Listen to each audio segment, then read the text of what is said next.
जैसे ही गर्मी आती है हम सब मच्छरों से बहुत परेशान होते हैं, लेकिन आइसलैंड की जलवायु ऐसी है कि यहाँ एक भी मच्छर पनप नहीं पाता। हर 3 से 4 साल बाद यहाँ ज्वालामुखी का विस्फोट होता है, क्योंकि इस देश में 130 से ज्यादा ज्वालामुखी मौजूद हैं और इसीलिए इसे आग और बर्फ का देश भी कहा जाता है।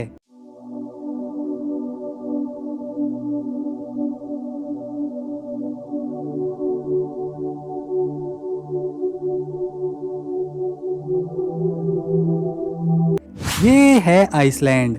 जानेंगे इस वीडियो में ये देश कहाँ है, यहाँ के लोग किस तरह अपना जीवन बिताते हैं, पैसे के रूप में यहाँ क्या इस्तेमाल होता है, यहाँ की भाषा, आबादी, धर्म, इसका इतिहास और बहुत सारी सुंदर सुंदर जगहों को देखेंगे। लेकिन उससे पहले अगर आपका वीडियो को एक लाइक मिलेगा और चैनल को सब्सक्राइब मिलेगा तो हमारे पूरे दिन की मेहनत सफल रहेगी। आइसलैंड एक छोटा सा द्वीपीय देश है जो उत्तरी अटलांटिक महासागर में बसा है। ये यूरोप और अमेरिका के बीच में है। आप जानकर हैरान होंगे कि इसका कोई भी पड़ोसी देश नहीं है, क्योंकि आइसलैंड पूरी तरह से अटलांटिक महासागर से घिरा है और इसकी जमीनी सीमा किसी भी देश को नहीं छूती। आइसलैंड 1,03,000 स्क्वायर किलोमीटर के एरिया में फैला हुआ है और यहाँ केवल 4 लाख लोग आबाद हैं, जिनमें से 70% लोग ईसाई धर्म की अलग अलग शाखाओं को मानते हैं, 25% में किसी भी धर्म को नहीं मानने वाले हैं और 5% में अन्य धर्मों के लोग यहाँ रहते हैं। ये है रेक्योविक, आइसलैंड का सबसे बड़ा शहर और देश की राजधानी।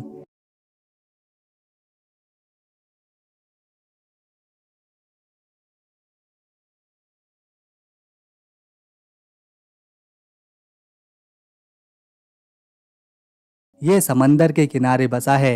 ये शहर बहुत ही ठंडा लेकिन खूबसूरत भी है। इस शहर में देश की आधी से ज्यादा आबादी रहती है और अगर आसपास के एरिया को भी जोड़ लिया जाए तो आइसलैंड की 4 लाख की आबादी में से 2,70,000 लोग यहीं पर रहते हैं। इस शहर की शुरुआत 874 में हुई थी। जब वाइकिंग आदमी यहाँ पहुंचा, उसने देखा कि यहाँ गर्म पानी के झरनों से भाप निकल रही है, इसीलिए उसने इस जगह को रेक्याविक नाम दिया, जिसका मतलब है धुएं की खाड़ी। शुरू में ये छोटा सा गांव था। 18वीं शताब्दी तक यहाँ ज्यादा लोग नहीं थे, बस कुछ खेत थे। 1786 में रेक्याविक को व्यापार करने का अधिकार मिला। फिर 1845 में आइसलैंड की संसद अल्थिंगी यहाँ पर लाई गई, जो दुनिया की सबसे पुरानी संसद है। इससे शहर की अहमियत और ज्यादा बढ़ गई। साल 1944 में आइसलैंड डेनमार्क से आजाद हुआ और ये शहर देश की राजधानी बना।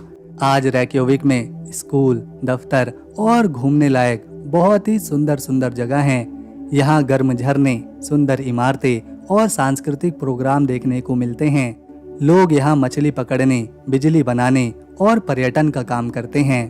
आइसलैंड में 99% लोग पढ़े लिखे हैं। यहाँ शिक्षा बहुत ही अच्छी है और 6 से 16 साल तक स्कूल जाना बहुत जरूरी है।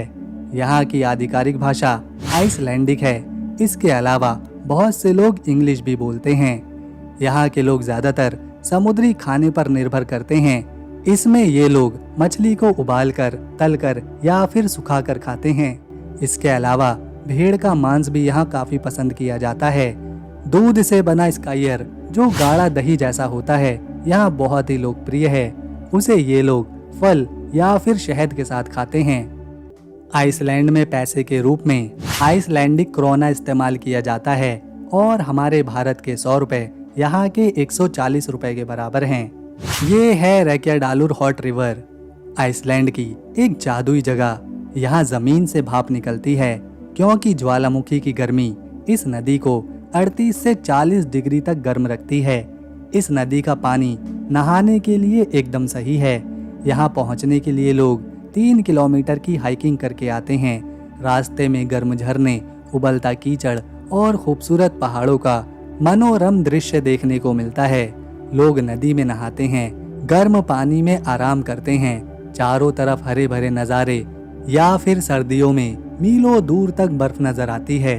आइसलैंड में ऐसे बहुत से हॉट स्प्रिंग हैं, गर्म पानी के गड्ढे हैं, लेकिन इस गर्म पानी में नहाने से पहले यहाँ के लोग पहले ही अपने शरीर को साफ करके आते हैं। किसी तरह का कोई साबुन या शैम्पू का इस्तेमाल नहीं करते।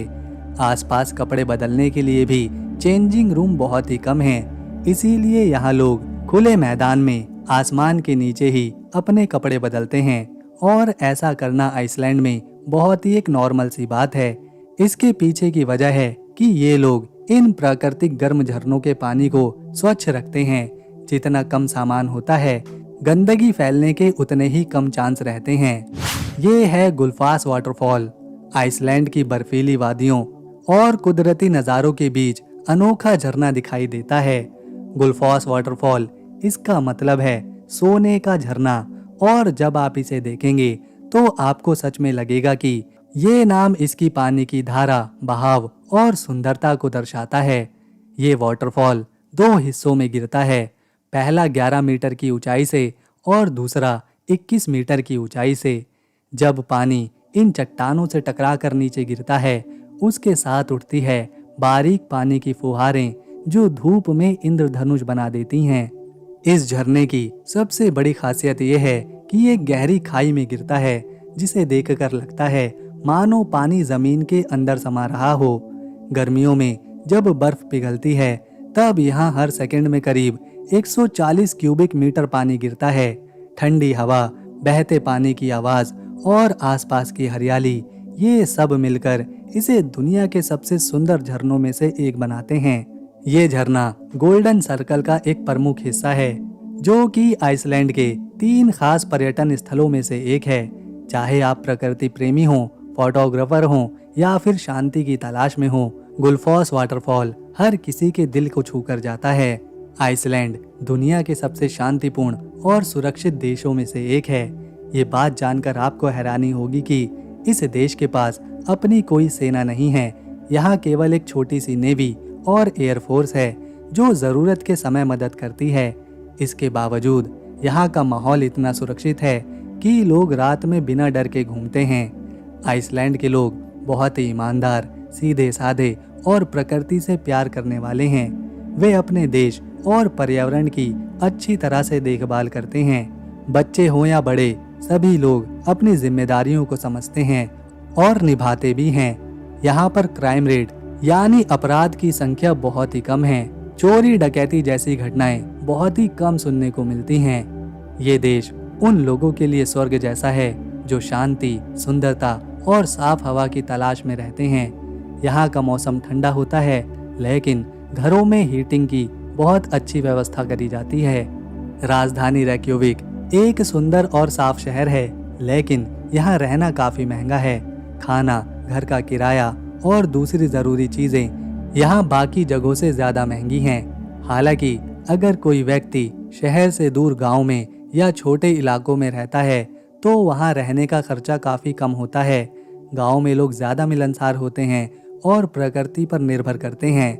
आइसलैंड की प्राकृतिक खूबसूरती की बात करें और डायमंड बीच का जिक्र ना हो, ऐसा कैसे हो सकता है।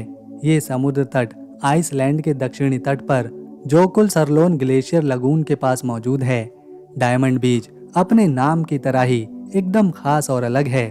इस तट को डायमंड कहा जाता है क्योंकि यहाँ समंदर की काली रेत पर बर्फ के बड़े बड़े चमकीले टुकड़े बिखरे रहते हैं, जो सूरज की रोशनी में बिल्कुल हीरे की तरह चमकते हैं। ये बर्फ के टुकड़े जोकुलसरलोन ग्लेशियर से टूटते हैं और धीरे धीरे समुद्र की ओर बहते हैं। जब ये टुकड़े समुद्र के किनारे पहुंचते हैं, तो काली रेत पर इनका चमकना एक जादुई नज़ारा बन जाता है। डायमंड बीच की सबसे खासियत यही है, काले रेत और सफ़ेद बर्फ का एक अनोखा मेल। दुनिया में ऐसे बहुत कम ही तट हैं जहां आपको इस तरह का नज़ारा देखने को मिलेगा। यही वजह है कि ये जगह दुनिया भर से आने वाले सैलानियों को आकर्षित करती है। ये है स्टुथलागिल कैनियन। ये घाटी आइसलैंड के पूर्वी हिस्से में मौजूद है और हाल के वर्षों में धीरे धीरे दुनिया के सामने आई है। इस कैनियन की सबसे बड़ी खासियत ये है कि इसकी दीवारों पर बनी बेसाल्ट कॉलम, ये लंबे छत जैसे पत्थर के खंभे हैं जो बिल्कुल सीधे और एक समान आकार में दिखाई देते हैं। इन्हें देखकर लगता है जैसे प्रकृति ने खुद एक विशाल मंदिर की दीवारें बना दी हों। ये नज़ारा और भी ज्यादा खास बन जाता है जब बीच में बहती नीले हरे रंग की नदी इन चट्टानों से टकराती है। इस घाटी के बारे में कम ही लोगों को पता था, क्योंकि पहले ये इलाका पानी में डूबा हुआ था। लेकिन जब पास में बने काराजुकर बांध की वजह से नदी की दिशा बदली, तब ये घाटी धीरे धीरे उभर कर सामने आई और तब जाकर लोगों ने इसकी असली सुंदरता को देखा। ये है थिंगवैलिर नेशनल पार्क। थिंगवैलिर एक ऐसी जगह है जहां दो महाद्वीपीय प्लेटें, नॉर्थ अमेरिकन और यूरेशियन प्लेट्स, आपस में मिलती नहीं बल्कि अलग होती हैं। ये दुनिया की गिनी चुनी जगहों में से एक है जहां आप इन दो टेक्टोनिक प्लेट्स के बीच चल सकते हैं। हर साल ये प्लेटें लगभग 2 सेंटीमीटर दूर हो रही हैं और इसके कारण यहाँ जमीन में गहरी दरारें बनती जा रही हैं। आइसलैंड ज्वालामुखियों से भरा हुआ देश है। यहाँ 130 से भी ज्यादा ज्वालामुखी हैं। आय जफलयाकुल ज्वालामुखी के फटने से यूरोप की सारी उड़ानें रुक गई थी। आइसलैंड अपनी बिजली और गर्मी का 90% हिस्सा इन्हीं ज्वालामुखियों और गर्म झरनों से लेता है, जो दुनिया में सबसे साफ ऊर्जा है। इस तरह से बिजली बनाने से किसी भी तरह का कोई प्रदूषण नहीं होता और ये पर्यावरण को पूरी तरह से साफ रखने में काफी हद तक मदद करता है। आइसलैंड भूतापीय ऊर्जा यानी जियोथर्मल एनर्जी में दुनिया में सबसे आगे है। यहाँ के गर्म झरनों से बिजली और गर्म पानी बनता है और फिर लोग इससे अपने घरों को गर्म करते हैं। यहाँ तक कि सड़कें और फुटपाथ भी गर्म पानी से पिघलाए जाते हैं ताकि बर्फ ना जमे और लोगों का जीवन सुचारू रूप से चलता रहे। यहाँ के लोग एल्फ यानी छिपे हुए लोग, उनमें विश्वास रखते हैं। कई आइसलैंड वासी आज भी मानते हैं कि पहाड़ों और चट्टानों में एल्फ रहते हैं। यहाँ कुछ सड़कें और इमारतें बनाने से पहले लोग एल्फ विशेषज्ञ से सलाह लेते हैं ताकि उनकी जगह खराब ना हो। आपको ये जानकर हैरानी होगी कि आइसलैंड में 1915 से पहले शराब और बियर पर पाबंदी थी, क्योंकि सरकार मानती थी कि ये समाज में समस्याएं पैदा करती है। 1935 में शराब से प्रतिबंध हटा, लेकिन बियर पर बैन रहा क्योंकि ये सस्ती और युवाओं को आसानी से मिल जाती थी। आखिरकार 1989 में बियर से भी पाबंदी हटी और तब से हर साल यहाँ 1 मार्च को बियर डे मनाया जाता है।